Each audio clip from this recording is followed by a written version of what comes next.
जय श्री कृष्ण। एक बुढ़िया माई थी जो चातुर्मास में पुष्कर में स्नान किया करती थी।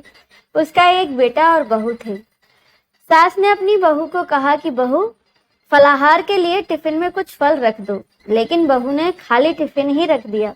बेटा अपनी माँ को पहुंचाने के लिए पुष्कर उसके साथ गया। रास्ते में माँ से बोला, माँ फलाहार कर लो। माँ फलाहार करने बैठी तो भगवान की कृपा से खाली टिफिन फलों से भरा मिला। माँ ने फलाहार कर लिया। पुष्कर में माँ के रहने के लिए बेटा झोपड़ी बनाकर अपने घर वापस आ गया। रात्रि में श्रावण मास आया और बुढ़िया माई का दरवाजा खटखटाया और बोला कि बुढ़िया माई दरवाजा खोलो। बुढ़िया माई ने पूछा, आप कौन हो? श्रावण मास बोला, मैं श्रावण मास। बुढ़िया ने तुरंत दरवाजा खोल दिया। बुढ़िया माई ने शिव पार्वती की पूजा अर्चना की, बेलपत्र से अभिषेक किया। जाते समय श्रावण मास ने बुढ़िया माई को आशीर्वाद दिया और झोपड़ी की एक दीवार सोने की हो गई। इसके बाद भाद्र मास आया। उसने भी दरवाजा खोलने को कहा। बुढ़िया माई ने दरवाजा खोला, सत्तू बनाकर कजरी तीज बनाई। भाद्र मास ने भी बुढ़िया माई को आशीर्वाद दिया और झोपड़ी की दूसरी दीवार भी सोने की हो गई। फिर उसके बाद आश्विन मास आया। उसने भी दरवाजा खोलने को कहा। बुढ़िया माई ने दरवाजा खोला, पितरों का तर्पण कर ब्राह्मण भोज कराकर श्राद्ध किया। नवरात्रि में माँ दुर्गा को अखंड ज्योति जलाकर प्रसन्न किया। सत्य की विजय के रूप में दशहरा मनाया। आश्विन मास ने भी जाते समय प्रसन्न होकर तीसरी दीवार भी बहुमूल्य रत्नों से जड़ित कर दी और बुढ़िया माई को सदैव प्रसन्न रहने का आशीर्वाद दिया। इन सब के बाद कार्तिक मास आया। उसने भी दरवाजा खोलने को कहा। बुढ़िया माई ने दरवाजा खोला और अति प्रसन्न मन से कार्तिक स्नान किया।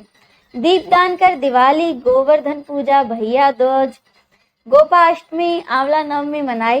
कार्तिक मास ने जाते समय आशीर्वाद दिया और झोपड़ी के स्थान पर महल बन गया। बुढ़िया माई गरीबों की सेवा कर भजन कीर्तन में अपना समय व्यतीत करने लगी। बेटा अपनी माँ को लेने आया तो माँ और झोपड़ी को पहचान न सका, तो पड़ोसियों से पूछा। उन्होंने बताया तो बेटा माँ के चरणों में गिरकर बोला, माँ घर चलो। वह सारे सामान के साथ अपनी माँ को घर ले आया। सासू माँ के ठाठ देखकर बहू के मन में लालच आ गया और उसने अपनी माँ को भी पुष्कर छोड़ आने को कहा, तो उसका पति अपनी सास को भी पुष्कर छोड़ आया। परंतु बहू की माँ का तो धर्म कर्म में बिल्कुल मन नहीं लगता था। वह 4 समय भोजन करती और दिन भर सोती। 4 मास आए और चले भी गए। जाते समय झोपड़ी गिर गई और बहू की माँ गधी की योनि में चली गई, क्योंकि औरत लक्ष्मी का रूप होती है और उसे लक्ष्मी की तरह ही चंचल होना चाहिए। भगवान की पूजा, अतिथि का सम्मान, दान पुण्य करना चाहिए। बहू ने कहा कि अब मेरी माँ को ले आओ, तो उसका पति अपनी सास को लेने गया तो कहीं नहीं मिली। लोगों से पूछने पर लोगों ने बताया कि तेरी सास धर्म कर्म में कुछ नहीं करती थी, खाती थी और सोती थी, जिससे वह गधी बन गई। जमाई अपनी गधी सास को बांध कर घर ले आया और उसकी पत्नी ने पूछा कि मेरी माँ कहाँ है। तब उसके पति ने कहा कि तेरी लालच की वजह से तेरी माँ गधी बन गई है। बड़े बड़े विद्वानों ब्राह्मणों से जब बहू ने पूछा तो उन्होंने बताया कि तेरी सास के स्नान किए गए पानी से अगर तेरी माँ स्नान कर ले तो वह फिर से मनुष्य योनि में आ जाएगी। तब बहू ने ऐसा ही किया और उसकी माँ पुनः मनुष्य योनि में आ गई।